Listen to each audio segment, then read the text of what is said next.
In the heart of the South China Sea, a high-stakes power struggle is unfolding. Chinese warships have reportedly harassed Philippine patrols near the Scarborough Shoal, reigniting tensions in the region. In response, the United States has deployed warships for joint patrols, a decisive move aimed at maintaining freedom of navigation and supporting its ally. But what does this mean for the future of regional stability? Stay tuned as we delve into this unfolding story. Hello, and welcome to Fulgur channel, your trusted source for the latest in global geopolitics. Today, we're diving into the escalating tensions in the South China Sea, where recent events near the Scarborough Shoal have drawn international attention. The Scarborough Shoal, located in the South China Sea, is a hotly contested area claimed by both China and the Philippines. Recently, Philippine patrol vessels were reportedly harassed by Chinese warships during routine operations in the area. This incident has once again highlighted the ongoing maritime disputes and the aggressive stance taken by China in asserting its claims. This isn't the first time we've seen such aggressive behavior. However, the stakes have been raised with the United States stepping in. People's Liberation Army Navy warships and China Coast Guard cutters fired water cannons and rammed a Philippine maritime patrol near Scarborough Shoal on Wednesday, in the latest spat between the two countries in the South China Sea.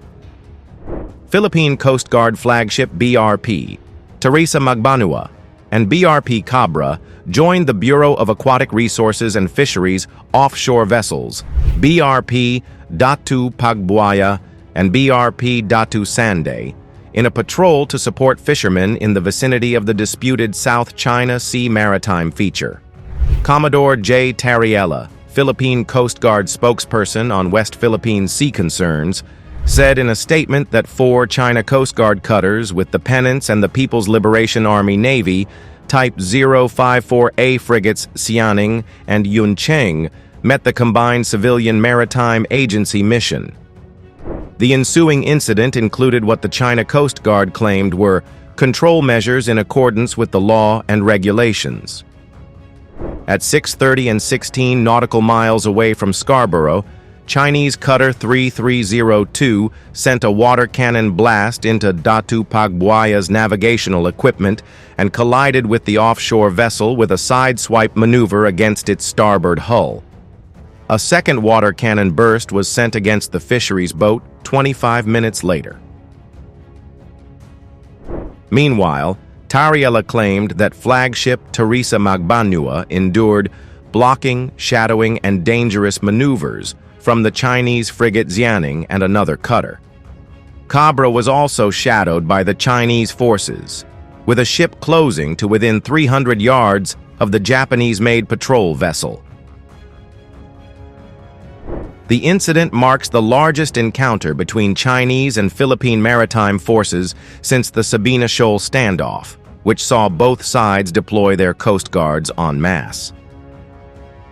This is also the first publicly reported deployment of the agency's flagship, Teresa Magbanua, in the South China Sea since its withdrawal from Sabina in mid-September.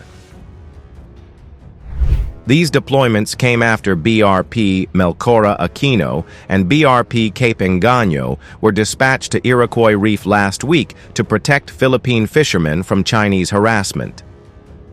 With these dual missions to Scarborough and Iroquois, the Philippine Coast Guard has at least 4 of its 13 ocean-going patrol vessels deployed in the disputed waters.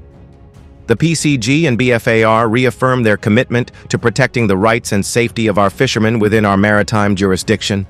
We will continue to be vigilant in safeguarding our national interests in the West Philippine Sea, Tariella said.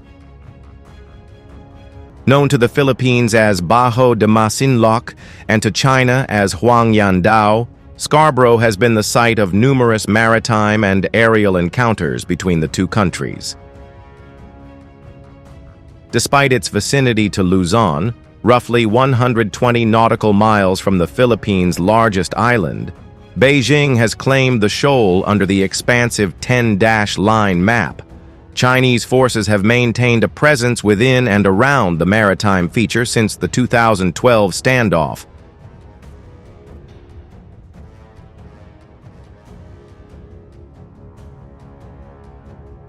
China has cast itself as the legitimate law enforcement around Scarborough Shoal and the Philippine vessels as criminal trespassers.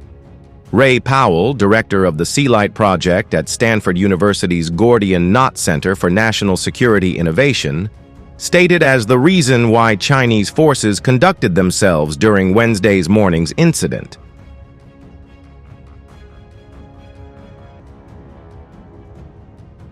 As we have also observed recently at Second Thomas Shoal, Sabina Shoal, and Iroquois Reef, this is the steely edge of Beijing's aggressive lawfare to justify its maritime occupation of key West Philippine Sea features, Powell said. In response to the harassment, the United States has deployed warships to the region to conduct joint patrols with the Philippine Navy.